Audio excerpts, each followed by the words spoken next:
오늘 말씀 본문은 구약성경 욥기 4장 1절부터 마지막 절까지. 욥기는 전체가 42장으로 되어 있는 대단히 방대한 분량의 성경입니다. 크게 욥기는 두 부분으로 나뉘어지는데요. 서론인 1장에서부터 3장까지가 첫 번째 부분이고요. 4장부터 41장까지 그 빈 분량이 두 번째 부분이면서 42장은 하나님이 내리시는 결론으로 이렇게 구성되어 있습니다. 근데 이 두 번째 부분인 4장부터 41장까지는 지난 시간에 우리가 보면 욥이 고통을 당했다 했다는 걸 듣고 친구들이 찾아왔잖아요. 그 친구들이 7일 동안 밤낮 함께 있으면서 위로를 했지만은 말 한마디 하지 않았죠. 그런데 7일이 지난 다음부터는 말을 하기 시작합니다. 욥에게 이제 충고도 하고 또 비난도 하고 또 문제를 해결하는 방안을 제시하기도 하고, 이런 대화가 4장부터 41장까지 계속 나오는데 한 사람이 말을 하고 나면 욥이 거기에 대한 반론을 하고, 또 다른 사람이 또 말하면 욥이 반론을 하고, 그래서 대화의 형식으로 전체적으로 기록되어 있습니다. 최종 결론은 42장에서 하나님이 직접 그 대화의 결론을 내리시는 그런 구성으로 되어 있습니다. 오늘은 그 첫 번째 내용으로 1절에 보니까 대만 사람 엘리바스가 욥에게 말을 하고 욥이 대답을 한 내용이 7장까지 나옵니다. 엘리바스의 말은 욥기에서 제일 많이 나오는데 이것뿐만 아니고 15장하고 16장, 17장, 그 다음에 또 22장부터 24장까지 걸쳐서 엘리바스의 그 대화가 굉장히 많이 등장을 합니다. 엘리바스가 누구인가 하면 1절에 보니까 그냥 대만 사람이라고만 되어 있습니다. 근데 아마 세 친구 중에서는 가장 그 연장자에 속하는 것 같습니다. 여러분이 함께 찾아보면 좋겠습니다. 욥기 15장 9절로부터 10절 말씀을 찾아보시고 함께 살펴보겠습니다.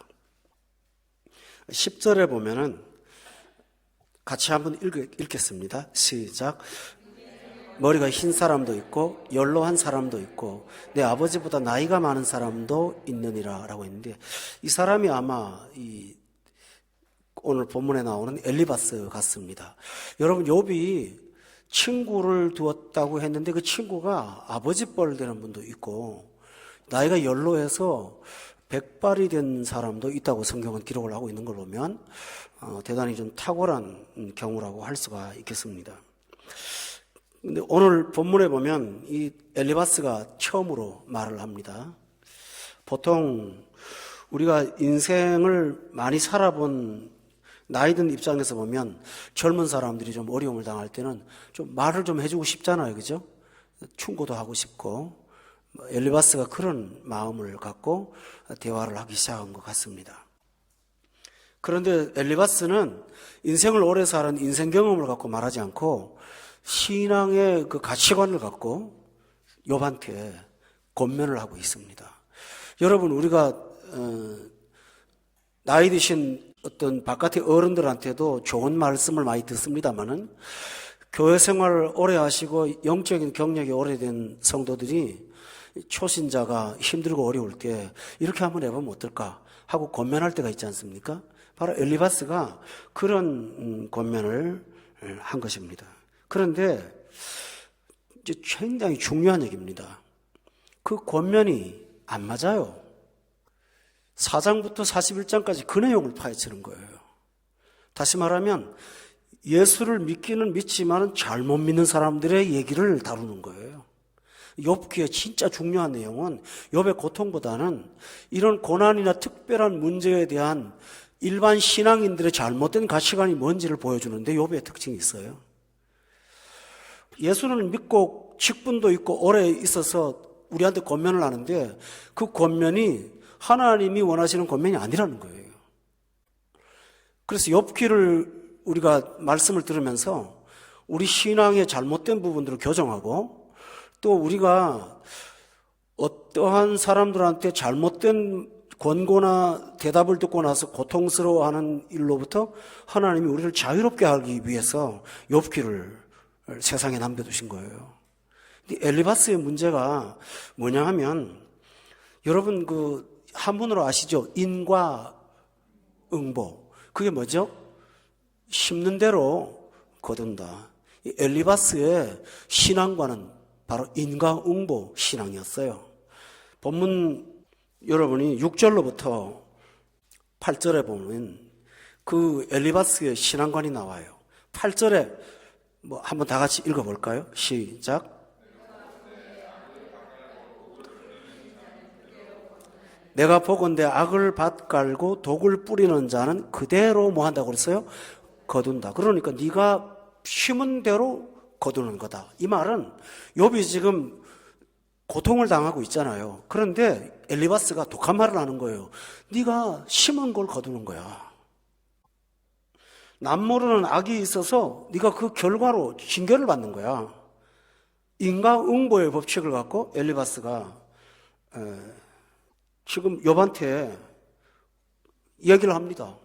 그러면서 5장 17절을 한 번 더 찾아보겠습니다. 여기 보면 다 같이 한번 읽읍시다. 시작. 볼지어다 하나님께 징계받는 자에게는 복이 있나니 그런즉 너는 전능자의 징계를 업신여기지 말지니라. 그러니까 너는 하나님에게 지금 징계를 받고 있다고 말을 하는 겁니다. 그럴 수 있겠죠. 우리가 불완전한 사람이니까 하나님께서 때때로 징계할 때도 있고 매를 맞을 때도 있죠. 그러나 우리가 1장과 3장의 내용에서 보면 욥은 하나님 앞에 징계를 당할 만한 일을 한 적이 없습니다. 따라서 고난을 유추 해석해서 우리가 모르는 숨은 죄 때문에 저 사람이 벌 받는 거야. 이런 신앙관을 엘리바스가 갖고 욥한테 지금 질타를 하니 안 그래도 육적으로 고통을 당한 사람이 영적으로도 더 심각한 고통을 당할 수밖에 없는 거예요. 지금 이런 아픔을 갖고 있습니다. 다시 말하면 하나님의 사람이 하나님의 사람들에게 권면을 하는데 그 권면이 잘못되면 약이 아니라 독이 될 수가 있다는 사실을 오늘 본문을 통해서 우리가 발견할 수가 있습니다. 그러므로 누구에겐가 권면할 때 여러분 자신이 내 권면이 하나님에게 맞는지 성경대로 맞는지를 깊이 한번 심사숙고하시고 말을 할 때도 생각을 깊이 하며 지혜롭게 하시는 권면자가 되어지시기를 바랍니다. 너무나 중요한 부분입니다. 그런데 우리가 갈라디아서라는 성경을 보면 바울 사도가 사람은 심은 대로 거둔다는 말을 그대로 했거든요. 그래서 성경을 읽다가 이건 뭐야 하고 여러분이 답답해한 적이 있을 거예요. 그래서 한번 찾아보도록 하겠습니다. 갈라디아서 6장에 있는 말씀 가운데 8절입니다. 여기 보면 7절과 8절에 보면 인과응보에 대한 이야기를 꼭 하는 것처럼 보입니다. 잘 봅시다. 한번 다 같이 읽어보겠습니다. 7절부터 8절 309페이지죠. 시작. 스스로 속이지 말라. 하나님은 업신여김을 받지 아니하시나니 사람이 무엇으로 심든지 그대로 거두리라. 자기의 육체를 위하여 심는 자는 육체로부터 썩어질 것을 거두고 성령을 위하여 심는 자는 성령으로부터 영생을 거두리라. 여러분 이걸 자세히 보면 바울 사도가 인과응보를 이야기하는 것 같습니다. 왜냐하면 7절에 보니까 사람이 무엇을 심든지 그대로 거둔다고 했거든요. 근데 성도 여러분, 성경 보는 법을 잠깐 가르쳐 드릴게요. 성경은 언제나 문맥에서 봐야 됩니다. 우리가 영어 단어 공부할 때 문장에서 그 뜻을 찾지 않습니까? 사전으로 찾지 않고? 그것처럼 성경의 말씀은 언제나 이런 난해한 부분들이 올 때는 문맥의 전후좌우의 문맥을 통해서 그 뜻을 밝혀야 됩니다. 그럼 도대체 왜 바울이 심는 대로 거둔다고 했을까? 부정적으로 너는 죄를 심었으니까 벌을 받을 거야. 그 초점일까? 아닙니다. 엘리바스는 그랬잖아요. 네가 죄를 심었으니까 악을 거두는 거야. 바울 사도는 그게 말하는 게 아니고 9절에 보면 핵심 구절이 있어요. 다 같이 한번 읽읍시다. 시작. 선을 행하되 낙심하지 말지니 포기하지 아니하면 때가 이름에 거두리라. 지금 바울 사도는 네가 악을 심었으니까 징계를 받는 거라고 말하지 않고 선을 심었다면 낙담하지 말아야 된다. 심은 것이 거두어질 거야. 그러니까 용기를 갖고 희망을 잃지 마라 하고 소망을 주는 것입니다. 똑같은 진리를 갖고 엘리바스는 사람을 기죽이는 데 사용했고, 똑같은 진리를 갖고 바울 사도는 낙심한 성도의 마음을 다시 한번 뜨겁게 하는 데 쓰임을 받았습니다. 성도 여러분, 이것이 엘리바스의 말을 뒤집는 매우 중요한 내용입니다. 잘 들어보세요. 인과응보가 적용되는 사례가 있습니다. 로마서에 보면 찾아야겠네요. 로마서 1장에 보시면 인과응보가 그대로 적용되는 사람이 있습니다. 로마서 1장을 찾아보십시오. 27절인데요. 같이 한번 읽어볼까요? 27절 시작. 그와 같이 남자들도 순리대로 여자 쓰기를 버리고 서로 향하여 음욕이 부릴 듯하며 남자가 더불어 부끄러운 일을 행하여 그들의 그릇 때문에 상당한 보응을 그들 자신이 받았느니라. 여러분, 여기서 인과응보가 나옵니다. 상당한 보응을 그들 자신이 받았다고. 누구한테 인과응보가 적용되는지 압니까? 예수 믿지 않는 불신자에게. 불신자는 행위대로 심판을 받습니다. 요한계시록에 보면 네가 살아있을 동안 행한 대로 심판받는다고 되어 있고, 불신자는 독을 심고 독을 거두게 되어 있습니다. 예수를 믿고 안 믿고의 차이가 얼마나 큰지 아십니까? 그런데 예수 믿고 거듭나서 십자가의 은혜로 십자가의 보혈 아래 들어간 사람은 인과응보가 적용되지 않습니다. 여러분 믿으셔야 됩니다. 아멘. 인과응보가 적용되지 않습니다. 그렇다고 해서 죄를 뻔뻔스럽게 짓고도 나는 괜찮아라고 말할 것은 아닙니다. 그것은 은혜를 방종으로 사용하는 것이지요. 인과응보는 적용되지 않지만 죄를 짓고 산다면 성령께서 굉장히 근심하실 것이고, 여러분의 마음에 성령 충만이 사라지면서 영적인 고통과 갈등을 갖게 될 것입니다. 그리고 하나님의 많은 연단의 과정을 거치게 될 것입니다. 그러나 분명한 사실은 십자가의 구속의 은총을 영접하고 예수 그리스도를 믿은 사람은 하나님께서 인과응보의 법칙이 적용되지 않고 어떻게 적용하지 않습니까? 예수 그리스도 당신이 우리가 받을 죄의 삭세 사망을 십자가로 해결하셨습니다. 그게 인과응보예요. 그리고 그 대가를 지불하신 대속의 은총으로 인해서 믿는 자들에게 무한하신 거저 주시는 은혜를 주셨습니다. 할렐루야. 우리는 그 은혜 아래 살고 있어요. 그래서 로마서 4장에 보면 인과응보가 아닌 은혜의 법칙에 대해서 성경은 이렇게 말하고 있습니다. 본문 7절을 보세요. 4장 7절에 다 같이 한번 읽어봅시다. 시작. 불법이 사함을 받고 죄가 가리어짐을 받는 사람들은 복이 있다라고 되어 있지 않습니까? 불법을 했습니다. 그럼에도 분명히 불구하고 그 불법이 사함을 받고 죄를 지었습니다. 그럼에도 불구하고 죄를 가리어짐을 받는 사람들이 누구입니까? 예수 그리스도의 십자가를 붙잡고 내가 죄인인데 예수님이 구원하셨음을 믿습니다 하고 진짜로 십자가의 은총을 고백하는 사람, 이런 사람들한테는 인과응보의 법칙에서부터 자유할 수가 있습니다. 할렐루야. 그런데 엘리바스는 구약의 율법만 적용하고 있는 것입니다. 성도 여러분, 고난은 다차원적인 목적과 이유가 있습니다. 성경에 보면 나면서부터 맹인된 한 사람이 요한복음에 나오는데, 이 사람은 부모의 죄도 아니고 자신의 죄도 아니라고 성경이 말씀하셨습니다. 예수님이 그러면서 하는 말이, 이 사람이 장인된 것은 하나님의 하시는 일을 나타내고자 하는 도구라고 말씀하셨습니다. 이런 경우에는 분명히 죄 때문에 질병이 온 게 아닙니다.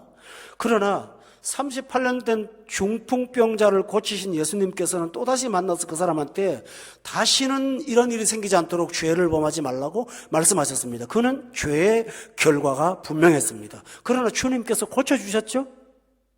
바울 사도는 육체의 고통이 있었어요. 사탄의 사자처럼 너무 아픈 게 있어서 하나님 앞에 간절히 기도하고 살려달라고 매달렸는데 하나님이 고쳐주지 않으시고 약한 것이 너한테는 선물이라고 이렇게 가르쳐 주셨어요. 그래서 나중에 그는 그 질병을 수용하기로 작정했어요. 그리고 그 질병 때문에 내가 오히려 육체는 연약하지만 연약한 육체 때문에 영이 강해지는 것을 그는 더 기뻐하면서 약한 것을 자랑까지 하겠다고 말을 했어요.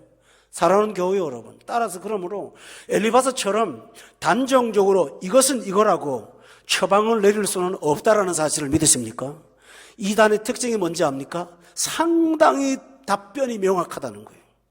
예수님 언제 오실까? 몇 월 며칠 온다는 거예요. 저 사건이 뭘까? 성경 몇 장 몇 절에 있다는 거예요. 요번에 일어난 중동 사태가 어디 있나? 요한계시록 몇 장에 나온다는 거예요.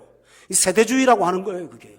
이 세대주의라는 거는 현상에서 일어나는 사건을 전부 다 구체화시켜서 성경의 내용을 적용하는 것처럼 아주 들어맞추는 짝짓기를 하는 그런 이단입니다, 여러분.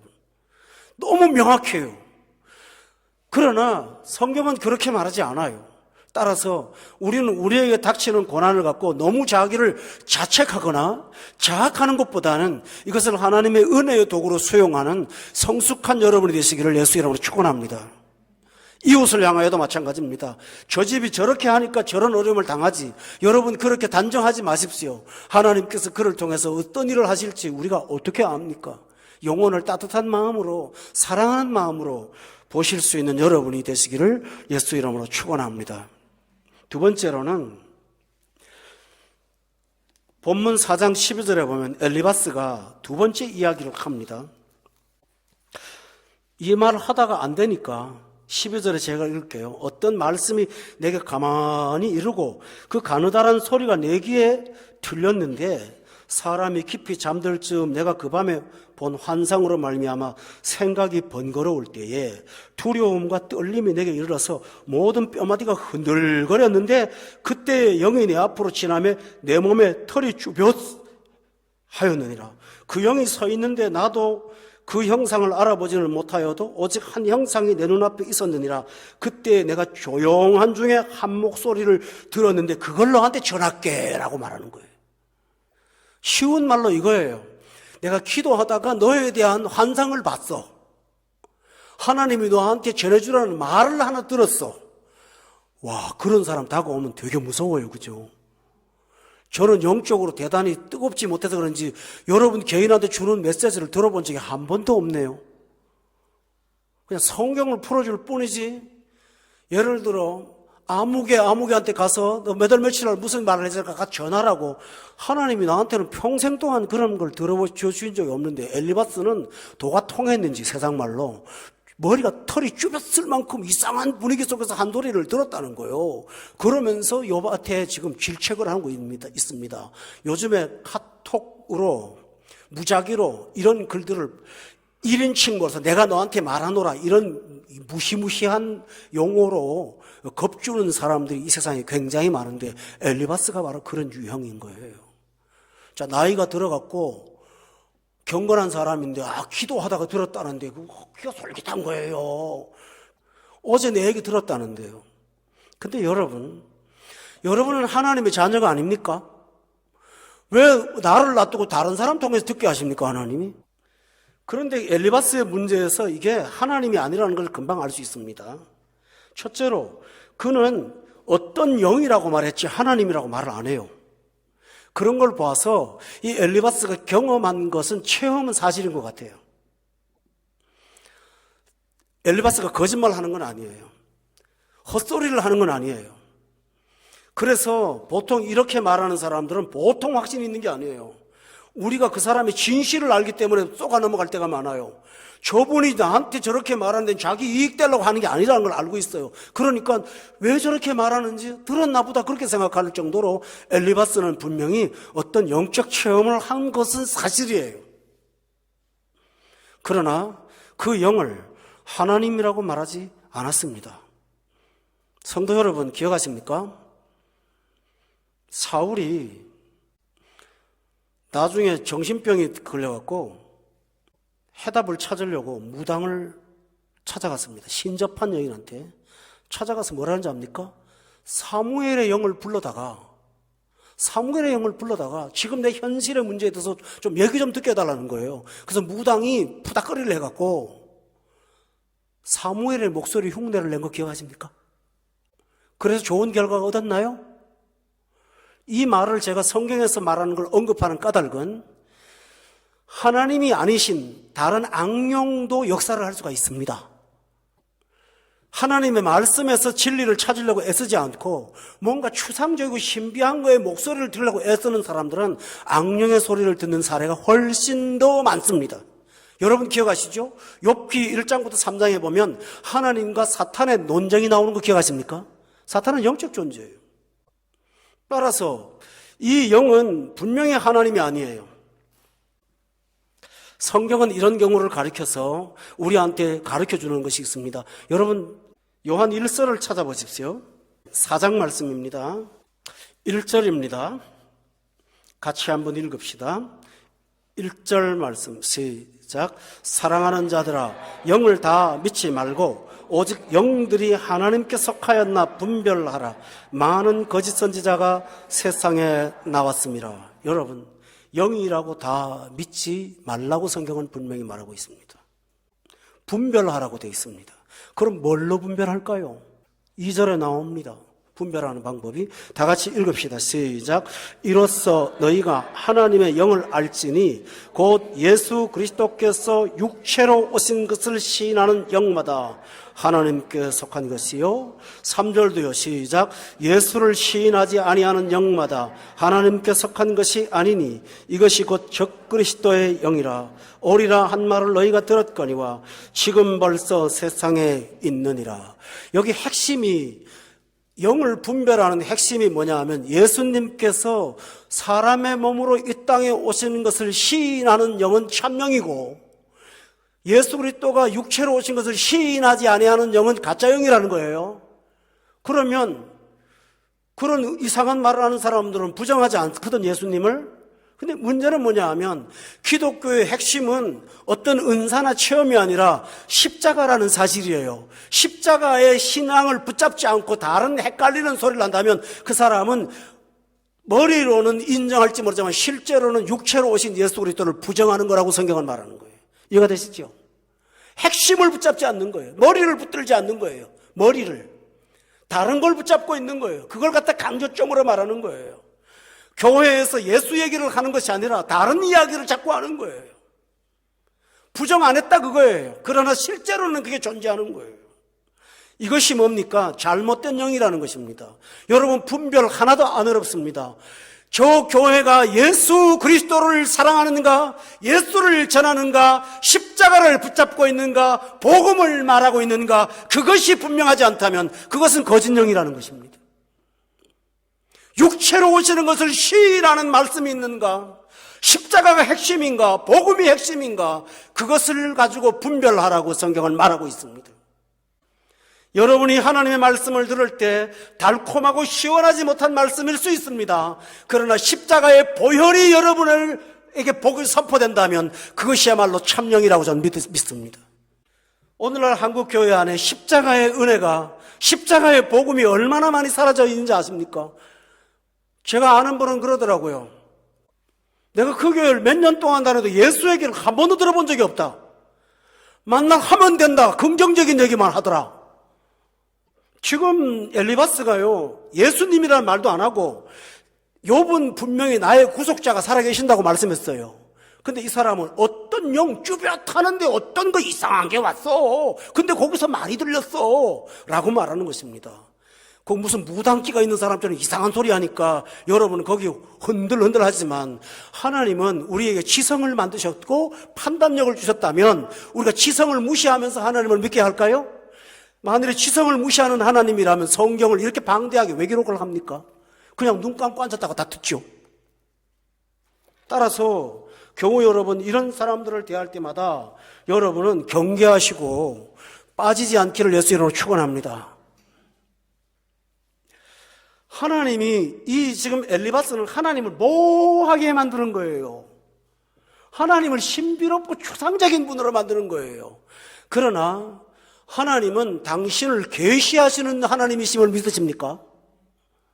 하나님은 계시의 하나님이지 신비로서만 감춰진 하나님이 아닙니다. 여러분 에베소서를 찾아보십시다. 거기 보면 그 구절이 분명히 나와 있습니다. 에베소서 1장 17절 보세요. 페이지로 310페이지입니다. 다 같이 읽읍시다. 자, 시작. 영광의 아버지께서 지혜와 계시의 영을 너에게 주사 하나님을 알게 하시고, 분명히 돼 있죠. 거기 뭐라고 그랬어요? 지혜와 그 다음에 뭐라고 그랬나요? 계시의 영을 너에게 주셔서 하나님을 어떻게 한다고요? 알게 하셨다. 다른 말로 하면 하나님이 내 마음에 지각을 주시고 말씀을 깨닫게 하시는 영을 주셔서 하나님을 객관적으로 알게 한 하나님인데, 쭈뼛하는데 하나님이 뭐가 슬쩍 지나가고 그런 거 있단 말입니까? 전혀 아니라는 거예요. 여러분 믿음 생활 그런 사람들 앞에 있으면은 나는 믿음이 형편없는 것처럼 느껴지지만 오히려 여러분의 믿음이 더욱 건강하다고 저는 확신합니다. 문제는 이렇게 말하는 사람은요, 그 사람한테만 가야만 그 소리를 들으니까 하나님 중심이 아니라 결국 누구 중심이 됩니까? 사람 중심이 되는 거예요. 사람이 끌고 다니는 거예요. 엘리바스가 지금 그렇게 말하고 있는 거예요. 근데요, 하나님은 어떻게 하셨습니까? 여러분, 하나님께서 하나님을 가장 잘 알게 하신 게 뭘까요? 하나님을 보여주려고 아주 작정을 하셨던 게 있어요. 그게 뭘까요?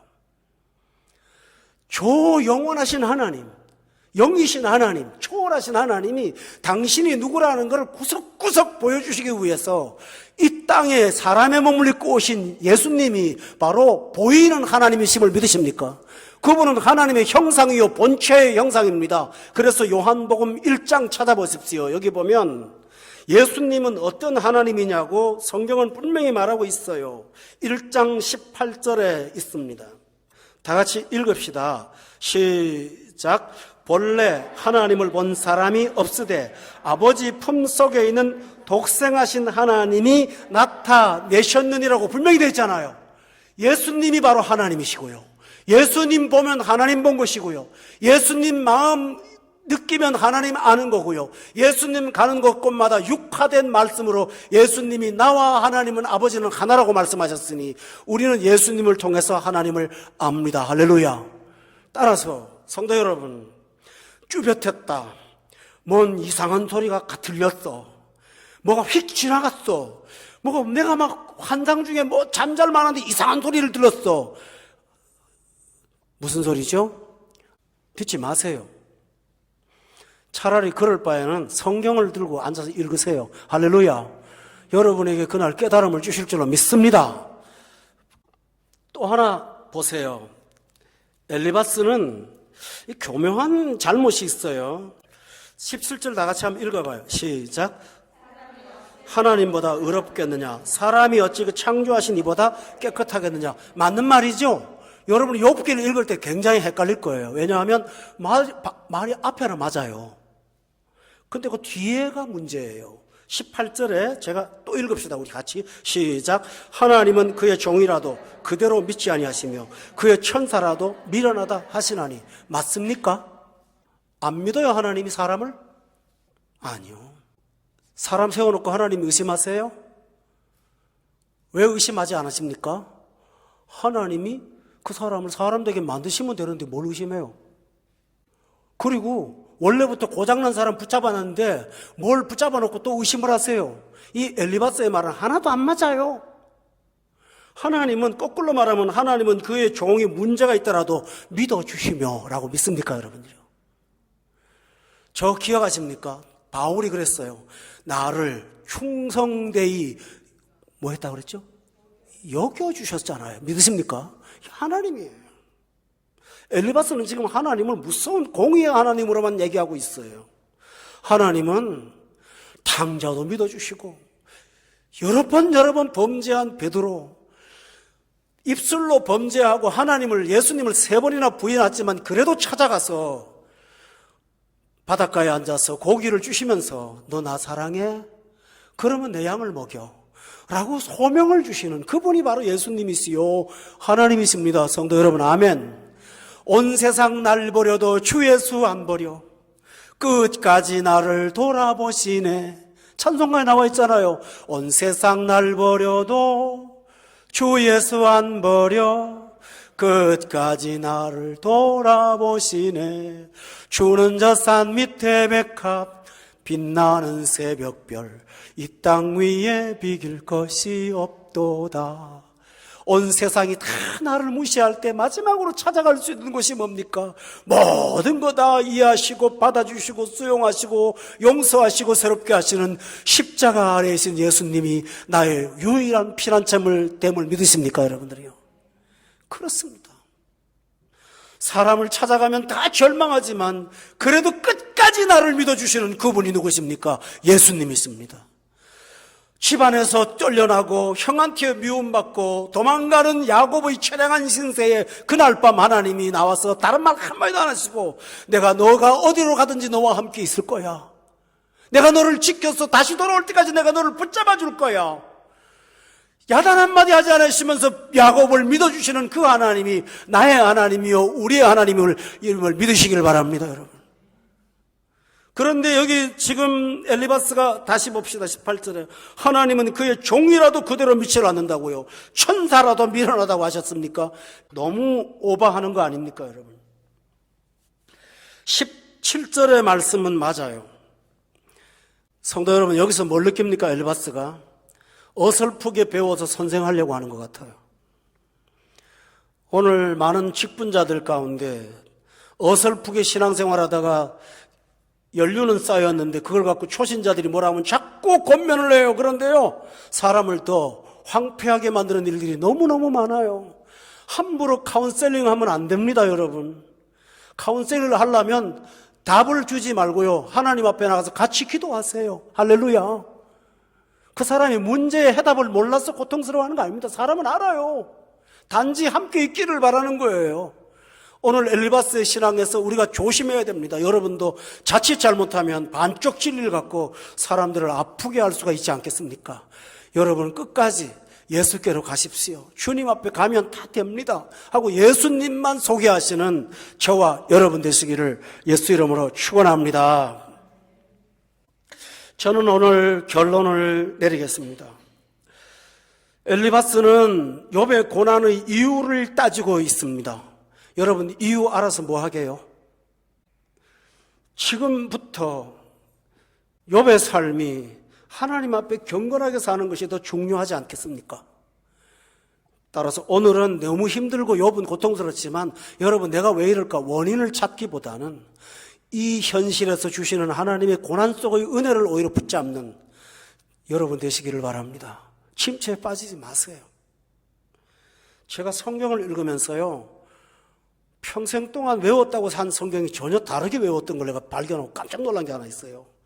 마태복음 6장 34절, 아마 저처럼 여러분도 그런 아마 착오를 갖고 있을 수 있을 거예요. 마태복음 6장 34절에 보면요, 염려에 대한 말을 하면서 다 같이 읽읍시다. 내일 일을 위하여 염려하지 말라. 내일 일은 내일이 염려할 것이요 한날의 괴로움은 그날로 족하니라. 저는 이걸 어떻게 읽었냐면요, 내일 일은 내일 염려할 것이요 라고 했는데 성경을 보니까 내일 일은 내가 염려하는 게 아니라 내일이 염려하는 거래요. 그래서 제가 영어 성경을 봤어요. 그랬더니 itself, 그 자신이 염려할 것이지 네가 염려할 게 아니라는 거죠. yourself라고 말하지 않았어요. itself라고 되어 있더라고요. 그것이 염려할 것이라고요.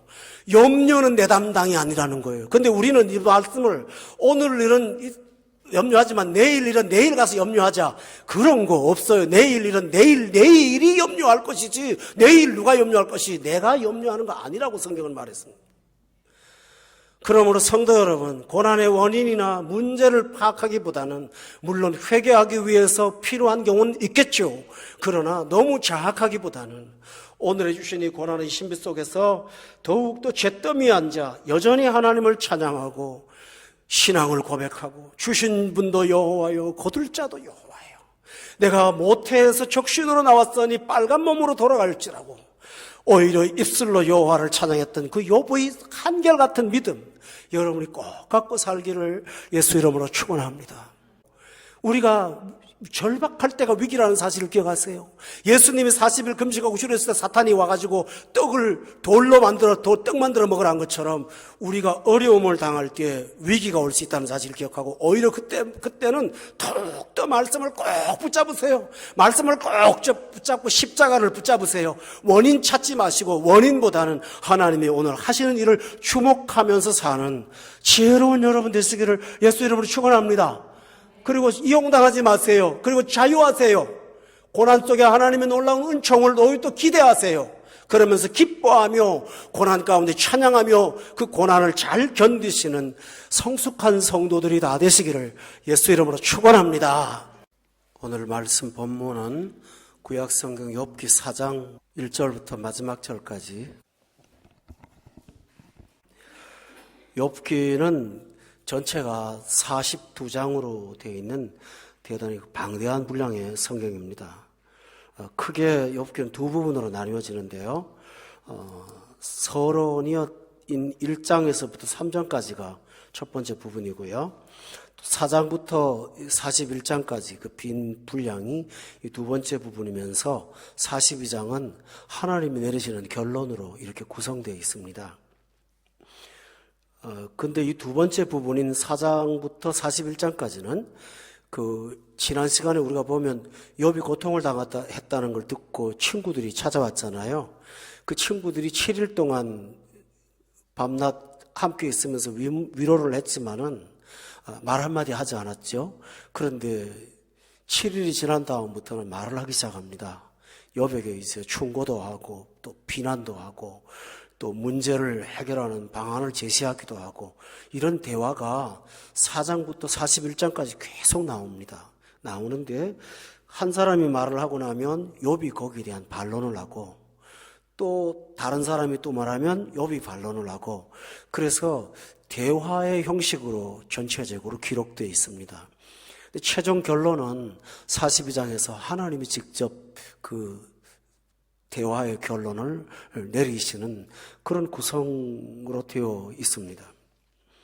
오늘은 그 첫 번째 내용으로 1절에 보니까 대만 사람 엘리바스가 욥에게 말을 하고 욥이 대답을 한 내용이 7장까지 나옵니다.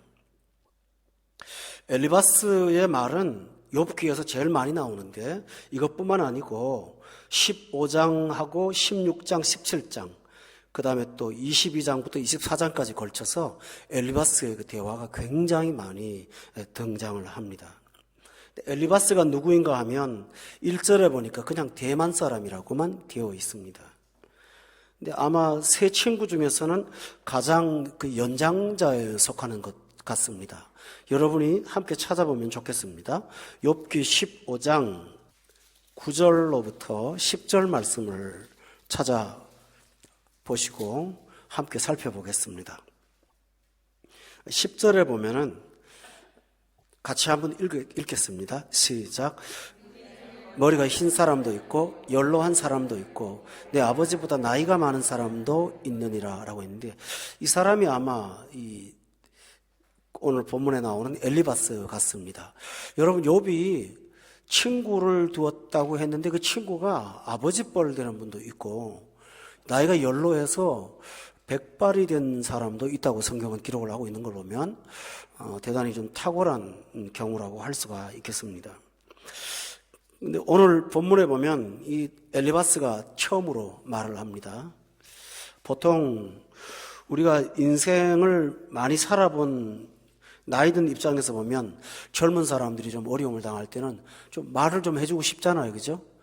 충고도 하고 싶고 엘리바스가 그런 마음을 갖고 대화를 하기 시작한 것 같습니다. 그런데 엘리바스는 인생을 오래 살은 인생 경험을 갖고 말하지 않고 신앙의 그 가치관을 갖고 욥한테 권면을 하고 있습니다. 여러분 우리가 나이 드신 어떤 바깥의 어른들한테도 좋은 말씀을 많이 듣습니다만은 교회 생활을 오래 하시고 영적인 경력이 오래된 성도들이 초신자가 힘들고 어려울 때 이렇게 한번 해보면 어떨까 하고 권면할 때가 있지 않습니까? 바로 엘리바스가 그런 권면을 한 것입니다. 그런데 이제 굉장히 중요한 얘기입니다. 그 권면이 안 맞아요. 4장부터 41장까지 그 내용을 파헤치는 거예요. 다시 말하면 예수를 믿기는 믿지만 잘못 믿는 사람들의 얘기를 다루는 거예요. 욥기의 진짜 중요한 내용은 욥의 고통보다는 이런 고난이나 특별한 문제에 대한 일반 신앙인들의 잘못된 가치관이 뭔지를 보여주는데 욥의 특징이 있어요. 예수는 믿고 직분도 있고 오래 있어서 우리한테 권면을 하는데 그 권면이 하나님이 원하시는 권면이 아니라는 거예요. 그래서 욥기를 우리가 말씀을 들으면서 우리 신앙의 잘못된 부분들을 교정하고 또 우리가 어떠한 사람들한테 잘못된 권고나 대답을 듣고 나서 고통스러워하는 일로부터 하나님이 우리를 자유롭게 하기 위해서 욥기를 세상에 남겨두신 거예요. 엘리바스의 문제가 뭐냐 하면 여러분 그 한문으로 아시죠? 인과 응보. 그게 뭐죠? 심는 대로 거둔다. 엘리바스의 신앙과는 바로 인과응보 신앙이었어요. 본문 여러분이 6절로부터 8절에 보면 그 엘리바스의 신앙관이 나와요. 8절에 한번 다 같이 읽어볼까요? 시작. 내가 보건대 악을 밭갈고 독을 뿌리는 자는 그대로 뭐 한다고 그랬어요? 거둔다. 그러니까 네가 심은 대로 거두는 거다. 이 말은 욥이 지금 고통을 당하고 있잖아요. 그런데 엘리바스가 독한 말을 하는 거예요. 네가 심은 걸 거두는 거야. 남모르는 악이 있어서 네가 그 결과로 징계를 받는 거야. 인과응보의 법칙을 갖고 엘리바스가 지금 욥한테 얘기를 합니다. 그러면서 5장 17절을 한 번 더 찾아보겠습니다. 여기 보면 다 같이 한번 읽읍시다. 시작. 볼지어다 하나님께 징계받는 자에게는 복이 있나니 그런즉 너는 전능자의 징계를 업신여기지 말지니라. 그러니까 너는 하나님에게 지금 징계를 받고 있다고 말을 하는 겁니다. 그럴 수 있겠죠. 우리가 불완전한 사람이니까 하나님께서 때때로 징계할 때도 있고 매를 맞을 때도 있죠. 그러나 우리가 1장과 3장의 내용에서 보면 욥은 하나님 앞에 징계를 당할 만한 일을 한 적이 없습니다. 따라서 고난을 유추 해석해서 우리가 모르는 숨은 죄 때문에 저 사람이 벌 받는 거야. 이런 신앙관을 엘리바스가 갖고 욥한테 지금 질타를 하니 안 그래도 육적으로 고통을 당한 사람이 영적으로도 더 심각한 고통을 당할 수밖에 없는 거예요. 지금 이런 아픔을 갖고 있습니다. 다시 말하면 하나님의 사람이 하나님의 사람들에게 권면을 하는데 그 권면이 잘못되면 약이 아니라 독이 될 수가 있다는 사실을 오늘 본문을 통해서 우리가 발견할 수가 있습니다. 그러므로 누구에겐가 권면할 때 여러분 자신이 내 권면이 하나님에게 맞는지 성경대로 맞는지를 깊이 한번 심사숙고하시고 말을 할 때도 생각을 깊이 하며 지혜롭게 하시는 권면자가 되어지시기를 바랍니다. 너무나 중요한 부분입니다. 그런데 우리가 갈라디아서라는 성경을 보면 바울 사도가 사람은 심은 대로 거둔다는 말을 그대로 했거든요. 그래서 성경을 읽다가 이건 뭐야 하고 여러분이 답답해한 적이 있을 거예요. 그래서 한번 찾아보도록 하겠습니다. 갈라디아서 6장에 있는 말씀 가운데 8절입니다. 여기 보면 7절과 8절에 보면 인과응보에 대한 이야기를 꼭 하는 것처럼 보입니다. 잘 봅시다. 한번 다 같이 읽어보겠습니다. 7절부터 8절 309페이지죠. 시작. 스스로 속이지 말라. 하나님은 업신여김을 받지 아니하시나니 사람이 무엇으로 심든지 그대로 거두리라. 자기의 육체를 위하여 심는 자는 육체로부터 썩어질 것을 거두고 성령을 위하여 심는 자는 성령으로부터 영생을 거두리라. 여러분 이걸 자세히 보면 바울 사도가 인과응보를 이야기하는 것 같습니다. 왜냐하면 7절에 보니까 사람이 무엇을 심든지 그대로 거둔다고 했거든요. 근데 성도 여러분, 성경 보는 법을 잠깐 가르쳐 드릴게요. 성경은 언제나 문맥에서 봐야 됩니다. 우리가 영어 단어 공부할 때 문장에서 그 뜻을 찾지 않습니까? 사전으로 찾지 않고? 그것처럼 성경의 말씀은 언제나 이런 난해한 부분들이 올 때는 문맥의 전후 좌우의 문맥을 통해서 그 뜻을 밝혀야 됩니다. 그럼 도대체 왜 바울이 심는 대로 거둔다고 했을까? 부정적으로 너는 죄를 심었으니까 벌을 받을 거야. 그 초점일까? 아닙니다. 엘리바스는 그랬잖아요. 네가 죄를 심었으니까 악을 거두는 거야. 바울 사도는 그게 말하는 게 아니고 9절에 보면 핵심 구절이 있어요. 다 같이 한번 읽읍시다. 시작. 선을 행하되 낙심하지 말지니 포기하지 아니하면 때가 이름에 거두리라. 지금 바울 사도는 네가 악을 심었으니까 징계를 받는 거라고 말하지 않고 선을 심었다면 낙담하지 말아야 된다. 심은 것이 거두어질 거야. 그러니까 용기를 갖고 희망을 잃지 마라 하고 소망을 주는 것입니다. 똑같은 진리를 갖고 엘리바스는 사람을 기죽이는 데 사용했고 똑같은 진리를 갖고 바울 사도는 낙심한 성도의 마음을 다시 한번 뜨겁게 하는 데 쓰임을 받았습니다. 성도 여러분, 이것이 엘리바스의 말을 뒤집는 매우 중요한 내용입니다. 잘 들어보세요. 인과응보가 적용되는 사례가 있습니다. 로마서에 보면 찾아야겠네요. 로마서 1장에 보시면 인과응보가 그대로 적용되는 사람이 있습니다. 로마서 1장을 찾아보십시오. 27절인데요. 같이 한번 읽어볼까요? 27절 시작. 그와 같이 남자들도 순리대로 여자 쓰기를 버리고 서로 향하여 음욕이 부릴 듯하며 남자가 더불어 부끄러운 일을 행하여 그들의 그릇 때문에 상당한 보응을 그들 자신이 받았느니라. 여러분, 여기서 인과응보가 나옵니다. 상당한 보응을 그들 자신이 받았다고. 누구한테 인과응보가 적용되는지 압니까? 예수 믿지 않는 불신자에게. 불신자는 행위대로 심판을 받습니다. 요한계시록에 보면 네가 살아있을 동안 행한 대로 심판받는다고 되어 있고 불신자는 독을 심고 독을 거두게 되어 있습니다. 예수를 믿고 안 믿고의 차이가 얼마나 큰지 아십니까? 그런데 예수 믿고 거듭나서 십자가의 은혜로 십자가의 보혈 아래 들어간 사람은 인과응보가 적용되지 않습니다. 여러분 믿으셔야 됩니다. 아멘.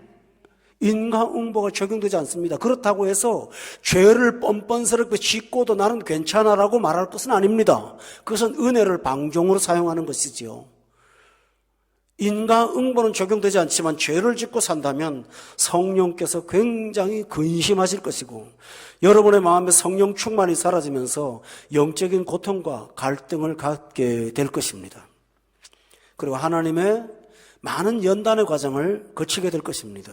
그러나 분명한 사실은 십자가의 구속의 은총을 영접하고 예수 그리스도를 믿은 사람은 하나님께서 인과응보의 법칙이 적용되지 않고 어떻게 적용하지 않습니까? 예수 그리스도 당신이 우리가 받을 죄의 삭세 사망을 십자가로 해결하셨습니다. 그게 인과응보예요. 그리고 그 대가를 지불하신 대속의 은총으로 인해서 믿는 자들에게 무한하신 거저 주시는 은혜를 주셨습니다. 할렐루야. 우리는 그 은혜 아래 살고 있어요. 그래서 로마서 4장에 보면 인과응보가 아닌 은혜의 법칙에 대해서 성경은 이렇게 말하고 있습니다. 본문 7절을 보세요. 4장 7절에 다 같이 한번 읽어봅시다. 시작. 불법이 사함을 받고 죄가 가리어짐을 받는 사람들은 복이 있다라고 되어 있지 않습니까? 불법을 했습니다. 그럼에도 분명히 불구하고 그 불법이 사함을 받고 죄를 지었습니다. 그럼에도 불구하고 죄를 가리어짐을 받는 사람들이 누구입니까? 예수 그리스도의 십자가를 붙잡고 내가 죄인인데 예수님이 구원하셨음을 믿습니다 하고 진짜로 십자가의 은총을 고백하는 사람, 이런 사람들한테는 인과응보의 법칙에서부터 자유할 수가 있습니다. 할렐루야. 그런데 엘리바스는 구약의 율법만 적용하고 있는 것입니다. 성도 여러분, 고난은 다차원적인 목적과 이유가 있습니다. 성경에 보면 나면서부터 맹인된 한 사람이 요한복음에 나오는데 이 사람은 부모의 죄도 아니고 자신의 죄도 아니라고 성경이 말씀하셨습니다. 예수님이 그러면서 하는 말이 이 사람이 장인된 것은 하나님의 하시는 일을 나타내고자 하는 도구라고 말씀하셨습니다. 이런 경우에는 분명히 죄 때문에 질병이 온 게 아닙니다. 그러나 38년 된 중풍병자를 고치신 예수님께서는 또다시 만나서 그 사람한테 다시는 이런 일이 생기지 않도록 죄를 범하지 말라고 말씀하셨습니다. 그는 죄의 결과가 분명했습니다. 그러나 주님께서 고쳐주셨죠? 바울 사도는 육체의 고통이 있었어요. 사탄의 사자처럼 너무 아픈 게 있어서 하나님 앞에 간절히 기도하고 살려달라고 매달렸는데 하나님이 고쳐주지 않으시고 약한 것이 너한테는 선물이라고 가르쳐 주셨어요. 그래서 나중에 그는 그 질병을 수용하기로 작정했어요. 그리고 그 질병 때문에 내가 오히려 육체는 연약하지만 연약한 육체 때문에 영이 강해지는 것을 그는 더 기뻐하면서 약한 것을 자랑까지 하겠다고 말을 했어요. 사랑하는 교회 여러분, 따라서 그러므로 엘리바스처럼 단정적으로 이것은 이거라고 처방을 내릴 수는 없다라는 사실을 믿으십니까? 이단의 특징이 뭔지 압니까? 상당히 답변이 명확하다는 거예요. 예수님 언제 오실까? 몇 월 며칠 온다는 거예요. 저 사건이 뭘까? 성경 몇 장 몇 절에 있다는 거예요. 요번에 일어난 중동 사태가 어디 있나? 요한계시록 몇 장에 나온다는 거예요. 이 세대주의라고 하는 거예요, 그게요. 이 세대주의라는 거는 현상에서 일어나는 사건을 전부 다 구체화시켜서 성경의 내용을 적용하는 것처럼 아주 들어맞추는 짝짓기를 하는 그런 이단입니다, 여러분. 너무 명확해요. 그러나 성경은 그렇게 말하지 않아요. 따라서 우리는 우리에게 닥치는 고난을 갖고 너무 자기를 자책하거나 자학하는 것보다는 이것을 하나님의 은혜의 도구로 수용하는 성숙한 여러분이 되시기를 예수 이름으로 축원합니다. 이웃을 향하여도 마찬가지입니다. 저 집이 저렇게 하니까 저런 어려움을 당하지. 여러분 그렇게 단정하지 마십시오. 하나님께서 그를 통해서 어떤 일을 하실지 우리가 어떻게 압니까? 영혼을 따뜻한 마음으로 사랑하는 마음으로 보실 수 있는 여러분이 되시기를 예수 이름으로 축원합니다. 두 번째로는 본문 4장 12절에 보면 엘리바스가 두 번째 이야기를 합니다. 이 말을 하다가 안 되니까 12절에 제가 읽을게요. 어떤 말씀이 내게 가만히 이르고 그 가느다란 소리가 내 귀에 들렸는데 사람이 깊이 잠들 즈음 내가 그 밤에 본 환상으로 말미암아 생각이 번거로울 때에 두려움과 떨림이 내게 이르러서 모든 뼈마디가 흔들거렸는데 그때 영이 내 앞으로 지나며 내 몸에 털이 쭈뼛 하였느니라. 그 영이 서 있는데 나도 그 형상을 알아보지는 못하여도 오직 한 형상이 내 눈앞에 있었느니라. 그때 내가 조용한 중에 한 목소리를 들었는데 그걸 너한테 전할게 라고 말하는 거예요. 쉬운 말로 이거예요. 내가 기도하다가 너에 대한 환상을 봤어. 하나님이 너한테 전해주라는 말을 하나 들었어. 와, 그런 사람 다가오면 되게 무서워요. 그죠? 저는 영적으로 대단히 뜨겁지 못해서 그런지 여러분 개인한테 주는 메시지를 들어본 적이 한 번도 없네요. 그냥 성경을 풀어줄 뿐이지. 예를 들어 아무개한테 가서 너 몇 월 며칠 날 무슨 말을 해줄까 가서 전하라고 하나님이 나한테는 평생 동안 그런 걸 들어주신 적이 없는데 엘리바스는 도가 통했는지 세상말로 머리가 털이 쭈뼛을 만큼 이상한 분위기 속에서 한 소리를 들었다는 거예요. 그러면서 욥한테 지금 질책을 하는 거 있습니다. 요즘에 카톡으로 무작위로 이런 글들을 1인칭 걸어서 내가 너한테 말하노라 이런 무시무시한 용어로 겁주는 사람들이 이 세상에 굉장히 많은데 엘리바스가 바로 그런 유형인 거예요. 자, 나이가 들어갔고 경건한 사람인데 기도하다가 들었다는데 귀가 솔깃한 거예요. 어제 내 얘기 들었다는데요. 근데 여러분은 하나님의 자녀가 아닙니까?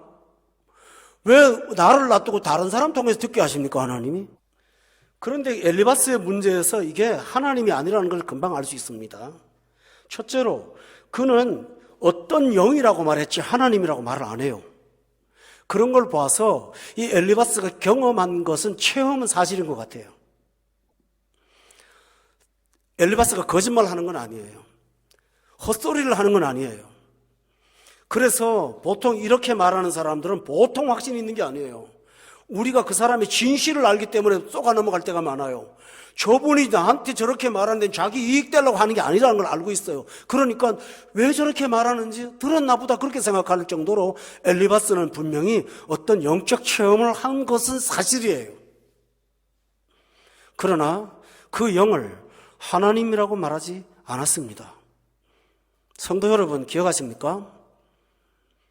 사울이 나중에 정신병이 걸려갖고 해답을 찾으려고 무당을 찾아갔습니다. 신접한 여인한테 찾아가서 뭐라는지 압니까? 사무엘의 영을 불러다가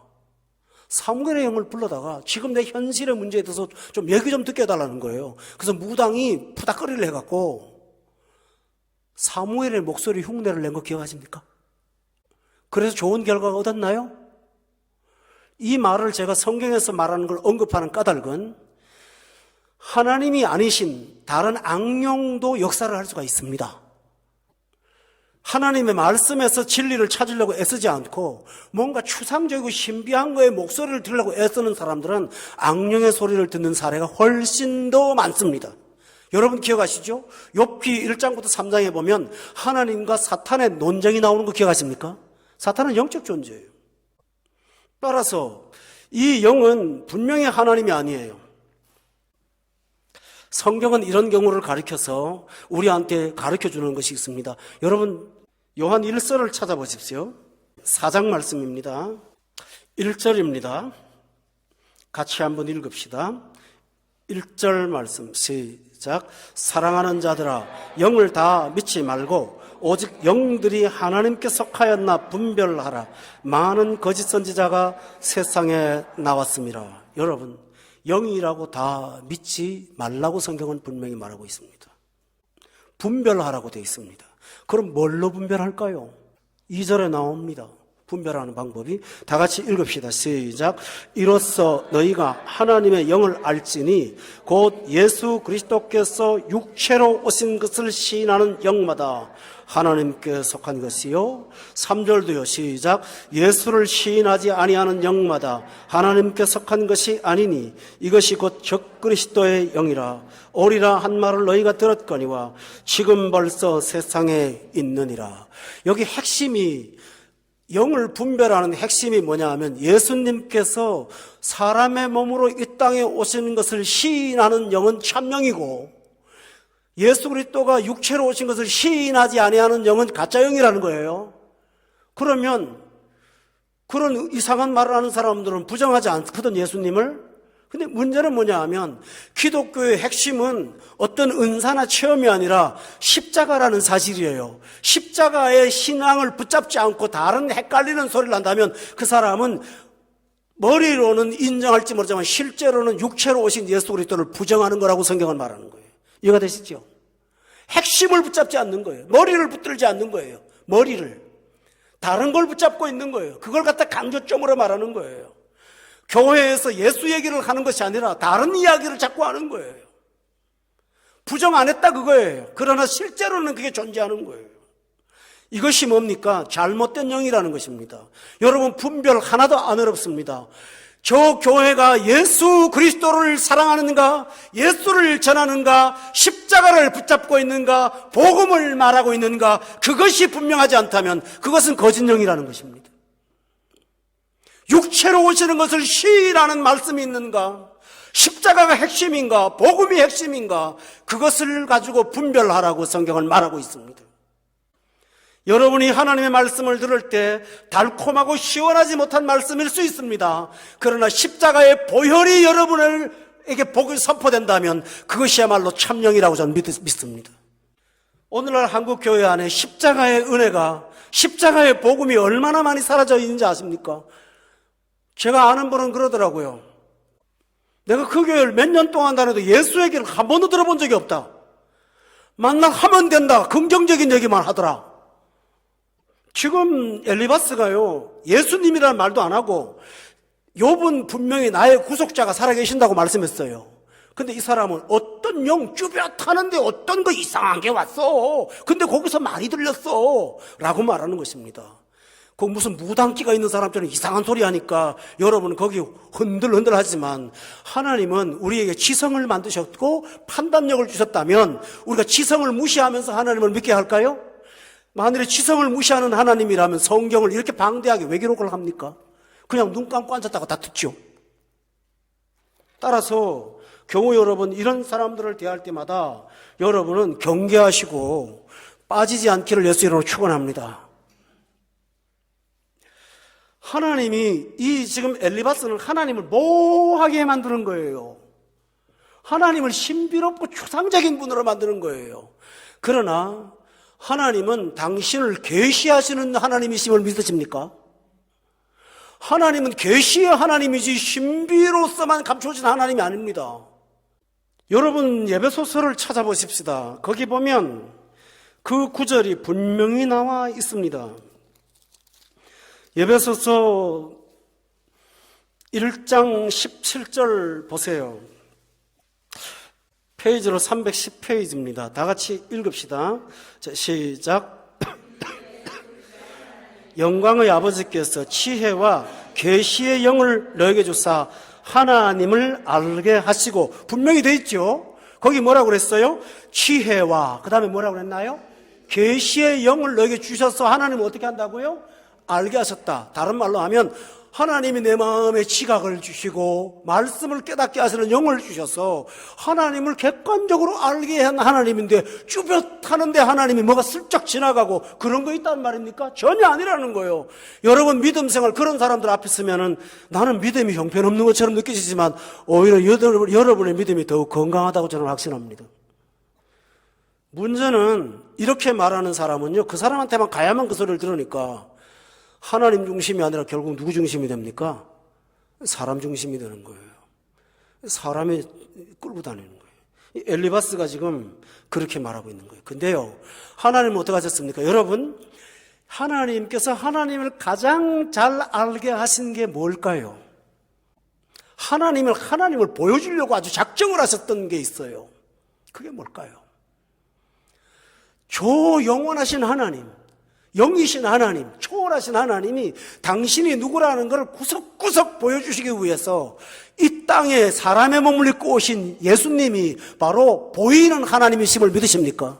그분은 하나님의 형상이요 본체의 형상입니다. 그래서 요한복음 1장 찾아보십시오. 여기 보면 예수님은 어떤 하나님이냐고 성경은 분명히 말하고 있어요. 1장 18절에 있습니다. 다 같이 읽읍시다. 시작. 본래 하나님을 본 사람이 없으되 아버지 품속에 있는 독생하신 하나님이 나타내셨느니라고 분명히 되어 있잖아요. 예수님이 바로 하나님이시고요. 예수님 보면 하나님 본 것이고요. 예수님 마음 느끼면 하나님 아는 거고요. 예수님 가는 곳곳마다 육화된 말씀으로 예수님이 나와 하나님은 아버지는 하나라고 말씀하셨으니 우리는 예수님을 통해서 하나님을 압니다. 할렐루야. 따라서 성도 여러분, 쭈뼛했다. 뭔 이상한 소리가 들렸어. 뭐가 휙 지나갔어. 뭐가 내가 막 환상 중에 뭐 잠잘 만한데 이상한 소리를 들었어. 무슨 소리죠? 듣지 마세요. 차라리 그럴 바에는 성경을 들고 앉아서 읽으세요. 할렐루야. 여러분에게 그날 깨달음을 주실 줄로 믿습니다. 또 하나 보세요. 엘리바스는 교묘한 잘못이 있어요. 17절 다 같이 한번 읽어봐요. 시작. 하나님보다 의롭겠느냐? 사람이 어찌 그 창조하신 이보다 깨끗하겠느냐? 맞는 말이죠? 여러분이 욥기를 읽을 때 굉장히 헷갈릴 거예요. 왜냐하면 말이 앞에는 맞아요. 근데 그 뒤에가 문제예요. 18절에 제가 또 읽읍시다. 우리 같이 시작. 하나님은 그의 종이라도 그대로 믿지 아니하시며 그의 천사라도 미련하다 하시나니. 맞습니까? 안 믿어요 하나님이 사람을? 아니요. 사람 세워놓고 하나님 의심하세요? 왜 의심하지 않으십니까? 하나님이 그 사람을 사람 되게 만드시면 되는데 뭘 의심해요? 그리고 원래부터 고장난 사람 붙잡아놨는데 뭘 붙잡아놓고 또 의심을 하세요? 이 엘리바스의 말은 하나도 안 맞아요. 하나님은 거꾸로 말하면 하나님은 그의 종이 문제가 있더라도 믿어주시며 라고 믿습니까 여러분들요? 저 기억하십니까? 바울이 그랬어요. 나를 충성되이 뭐 했다고 그랬죠? 여겨주셨잖아요. 믿으십니까? 하나님이에요. 엘리바스는 지금 하나님을 무서운 공의의 하나님으로만 얘기하고 있어요. 하나님은 탕자도 믿어주시고 여러 번 범죄한 베드로, 입술로 범죄하고 하나님을, 예수님을 3번이나 부인했지만 그래도 찾아가서 바닷가에 앉아서 고기를 주시면서 너 나 사랑해? 그러면 내 양을 먹여 라고 소명을 주시는 그분이 바로 예수님이시요 하나님이십니다. 성도 여러분, 아멘. 온 세상 날 버려도 주 예수 안 버려 끝까지 나를 돌아보시네. 찬송가에 나와 있잖아요. 온 세상 날 버려도 주 예수 안 버려 끝까지 나를 돌아보시네. 주는 저 산 밑에 백합 빛나는 새벽별 이 땅 위에 비길 것이 없도다.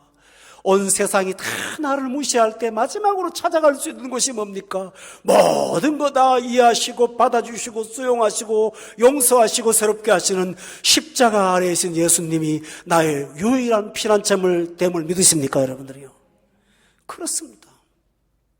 사람을 찾아가면 다 절망하지만 그래도 끝까지 나를 믿어주시는 그분이 누구십니까? 예수님이십니다.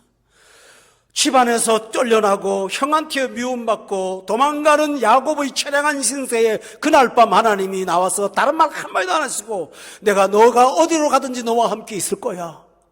내가 너를 지켜서 다시 돌아올 때까지 내가 너를 붙잡아 줄 거야. 야단 한마디 하지 않으시면서 야곱을 믿어주시는 그 하나님이 나의 하나님이요 우리의 하나님을 믿으시길 바랍니다, 여러분. 그런데 여기 지금 엘리바스가 다시 봅시다. 18절에 하나님은 그의 종이라도 그대로 미치러 않는다고요. 천사라도 미련하다고 하셨습니까? 너무 오버하는 거 아닙니까, 여러분? 17절의 말씀은 맞아요. 성도 여러분, 여기서 뭘 느낍니까? 엘리바스가 어설프게 배워서 선생하려고 하는 것 같아요. 오늘 많은 직분자들 가운데 어설프게 신앙생활하다가 연륜은 쌓였는데 그걸 갖고 초신자들이 뭐라 하면 자꾸 권면을 해요. 그런데요, 사람을 더 황폐하게 만드는 일들이 너무너무 많아요. 함부로 카운셀링 하면 안 됩니다, 여러분. 카운셀링을 하려면 답을 주지 말고요, 하나님 앞에 나가서 같이 기도하세요. 할렐루야. 그 사람이 문제의 해답을 몰라서 고통스러워하는 거 아닙니다. 사람은 알아요. 단지 함께 있기를 바라는 거예요. 오늘 엘리바스의 신앙에서 우리가 조심해야 됩니다. 여러분도 자칫 잘못하면 반쪽 진리를 갖고 사람들을 아프게 할 수가 있지 않겠습니까? 여러분 끝까지 예수께로 가십시오. 주님 앞에 가면 다 됩니다 하고 예수님만 소개하시는 저와 여러분 되시기를 예수 이름으로 축원합니다. 저는 오늘 결론을 내리겠습니다. 엘리바스는 욥의 고난의 이유를 따지고 있습니다. 여러분, 이유 알아서 뭐 하게요? 지금부터 욥의 삶이 하나님 앞에 경건하게 사는 것이 더 중요하지 않겠습니까? 따라서 오늘은 너무 힘들고 욥은 고통스럽지만 여러분, 내가 왜 이럴까 원인을 찾기보다는 이 현실에서 주시는 하나님의 고난 속의 은혜를 오히려 붙잡는 여러분 되시기를 바랍니다. 침체에 빠지지 마세요. 제가 성경을 읽으면서요, 평생 동안 외웠다고 산 성경이 전혀 다르게 외웠던 걸 내가 발견하고 깜짝 놀란 게 하나 있어요. 마태복음 6장 34절, 아마 저처럼 여러분도 그런 아마 착오를 갖고 있을 수 있을 거예요.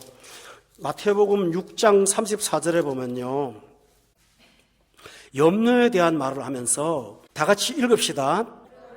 내일 일을 위하여 염려하지 말라. 내일 일은 내일이 염려할 것이요 한날의 괴로움은 그날로 족하니라.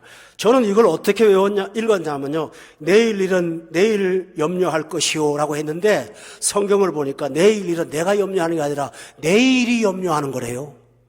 그래서 그 영어 성경을 봤어요. 그랬더니 itself, 그 자신이 염려할 것이지 네가 염려할 게 아니라는 거죠. yourself라고 말하지 않았어요. itself라고 되어 있더라고요. 그것이 염려할 것이라고요. 염려는 내 담당이 아니라는 거예요. 근데 우리는 이 말씀을 오늘 일은 염려하지만 내일 일은 내일 가서 염려하자. 그런 거 없어요. 내일 일은 내일이 염려할 것이지 내일 누가 염려할 것이 내가 염려하는 거 아니라고 성경은 말했습니다. 그러므로 성도 여러분, 고난의 원인이나 문제를 파악하기보다는 물론 회개하기 위해서 필요한 경우는 있겠죠. 그러나 너무 자학하기보다는 오늘의 주신 이 고난의 신비 속에서 더욱더 잿더미에 앉아 여전히 하나님을 찬양하고 신앙을 고백하고 주신 분도 여호와요 거둘 자도 여호와요. 내가 모태에서 적신으로 나왔으니 빨간 몸으로 돌아갈지라고 오히려 입술로 여호와를 찬양했던 그 욥의 한결같은 믿음 여러분이 꼭 갖고 살기를 예수 이름으로 축원합니다. 우리가 절박할 때가 위기라는 사실을 기억하세요. 예수님이 40일 금식하고 주렸을 때 사탄이 와가지고 떡을 떡 만들어 먹으라는 것처럼 우리가 어려움을 당할 때 위기가 올 수 있다는 사실을 기억하고 오히려 그때는 더욱더 말씀을 꼭 붙잡으세요. 말씀을 꼭 붙잡고 십자가를 붙잡으세요. 원인 찾지 마시고 원인보다는 하나님이 오늘 하시는 일을 주목하면서 사는 지혜로운 여러분 되시기를 예수 이름으로 축원합니다. 그리고 이용당하지 마세요. 그리고 자유하세요. 고난 속에 하나님의 놀라운 은총을 또 기대하세요. 그러면서 기뻐하며 고난 가운데 찬양하며 그 고난을 잘 견디시는 성숙한 성도들이 다 되시기를 예수 이름으로 축원합니다.